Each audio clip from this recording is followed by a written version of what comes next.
Bible, there are many stories of ordinary men and women living with great faith. What I love about the lives of those mentioned in the Bible is they are not smug, and they are very rarely getting things perfect. We read about their humanity, their frailty, their faults and their fears. You may have heard of the story of Noah. He built a huge ark and saved the animals 2 by 2. Well, it's a lovely little story and many tell their children, but just for a moment, let's think about the faith it took for Noah to build this massive boat. Those around him must have thought he was completely crazy. I'm sure at times he questioned what on earth he was doing. But he trusted God. He built the boat and the floodwaters came. Then there's the story of Moses. We may know of the Moses baskets we place the newborns in. He had many questions for God and was not secure in his ability at all. But he trusted God and by faith set a whole nation free. But before any of that, I'm amazed at the faith of his mother, placing him in a basket and sending him down the River Nile. Again, she put her trust in God. She had huge faith. Or the faith of the disciples. They were about their normal day when a man approached them and said, "Give up everything and come and follow me." They put their faith in this man named Jesus because there was something about him, something that made them question what they'd been doing with their lives so far, something different in the way he spoke about God. There was power behind his words and they trusted him. You know, while Jesus walked the earth, he did many miracles. We can read about Jesus, the miracle worker, not only in the Bible, but also in non-Christian writings. First century Jewish historian Josephus recorded Jesus as a miracle worker, as a wise man who also worked startling deeds. It was these miracles that caused many to believe and put their faith and trust in Jesus. Now, I've lived with a chronic health condition for most of my life. I've prayed hundreds of times. I've had others who are full of faith pray for me too. And as of yet, I still have the condition. Now, during one particular flare-up, I cried out to God, "Please heal me. Why do you hate me? What else can I do?" I was so desperate. And in that moment of despair, I felt God say, and I'll try and explain it well, it wasn't in a booming, audible voice, but more like a thought, but with power. I knew it wasn't just my thought because my thoughts were full of self-pity and it's not fair. I felt God say, "Do you trust me?" And it stopped me in my tracks. Well, yes, God, I do trust you.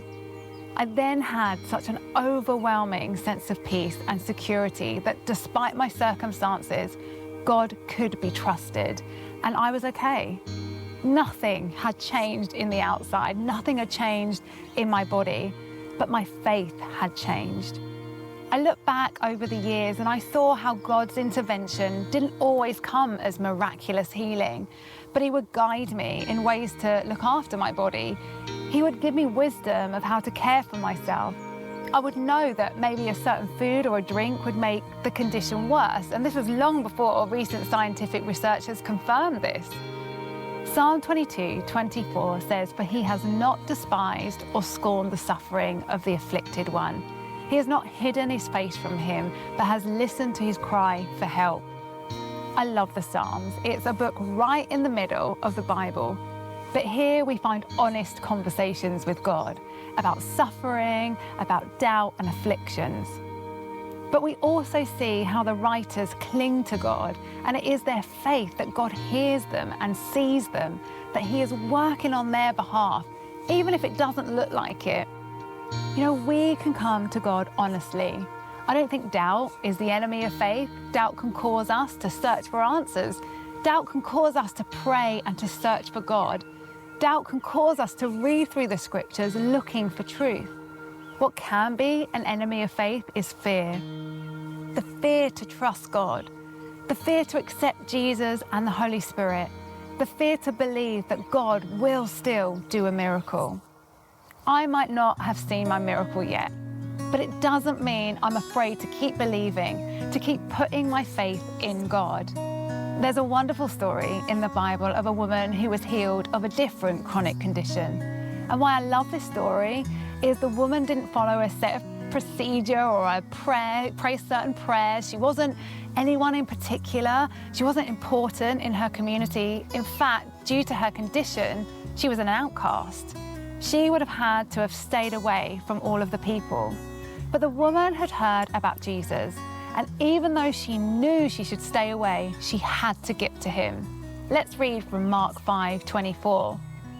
So a large crowd followed and pressed around him, and a woman was there who had been subject to bleeding for 12 years.